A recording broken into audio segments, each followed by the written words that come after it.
Souvenez-vous, en 1987, Renault sort une version très spéciale de son modèle phare du moment, la R21. Cette version, délirante pour l'époque, c'est la R21 2 litres turbo. Elle s'inscrit dans la lignée des R5 Turbo, Safran Biturbo ou Clio V6, dont la marque aux losanges a le secret et qui parsème l'histoire tumultueuse du constructeur français.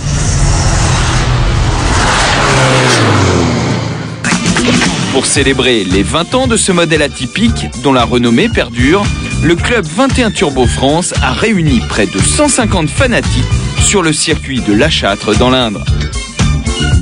Mais petit rappel historique, c'est donc sur la base de la paisible et très familiale Renault 21 que la 2 litres turbo va faire parler la poudre.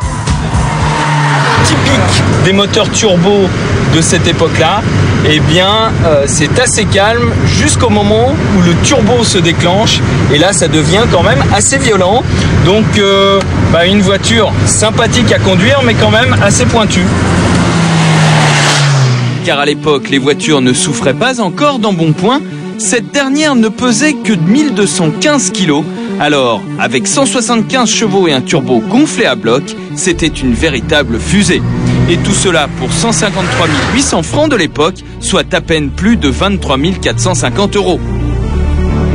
13 788 R21 Turbo ont été produites en France entre 1987 et 1993 en 3 versions, l'original, la phase 2 et la Quadra à 4 roues motrices. À cela, il faut rajouter une version course, l'Europa Cup, dont 5 rescapés, rachetés et entretenus par des particuliers, étaient en démonstration sur le circuit. Équivalente à des WTCC d'aujourd'hui, elle réclame néanmoins une maîtrise que n'ont pas toujours, j'en ai fait la dure expérience en tant que passager, les propriétaires actuels. Autre version présente à cet anniversaire, mais qui rappellera de bien mauvais souvenirs à certains d'entre vous, la R21 Turbo Gendarmerie. Redevenu civil, il faudra attendre que Fabrice Aubin, un passionné, la rachète pour qu'elle retrouve toutes ses couleurs. Et pour lui, c'est une revanche sur la vie. Je voulais être gendarme, et puis c'est un peu une vengeance. Voilà, oui. Mais du coup, impossible de rouler sur route avec une telle voiture. Sur circuit, c'est autorisé, mais sur la route, non. Pour la transporter, je dois la transporter, fâcher. C'est la voie.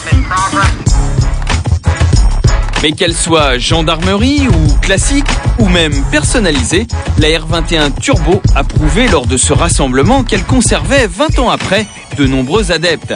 Et si les propriétaires sont en majorité masculins, certaines femmes n'hésitent pas à se l'accaparer. À la base, c'est mon mari qui en a acheté une. Et puis, on avait toujours tendance un peu à se battre pour celui qui allait la conduire. Donc un jour, on a dit, on va en avoir chacun une, comme ça, il n'y aura plus de problème. Mais alors, qu'est-ce qui plaît aux dames dans la R21 Turbo ? Elle a encore un côté un peu brut, que les voitures, les modernes, on va dire, n'ont pas obligatoirement, tout en étant péchues. Comme quoi, certaines femmes aiment aussi quand ça va vite. Mais la grande attraction restait l'exposition des 150 R21 Turbo venus des 4 coins de France, mais aussi d'Europe, avec notamment une délégation anglaise de 15 voitures. Bonjour, we are the British Motorsport. De plus en plus rare et de plus en plus recherchée, la R21 Turbo aura donc prouvé lors de cet anniversaire qu'elle conserve toute son aura auprès de ses adorateurs.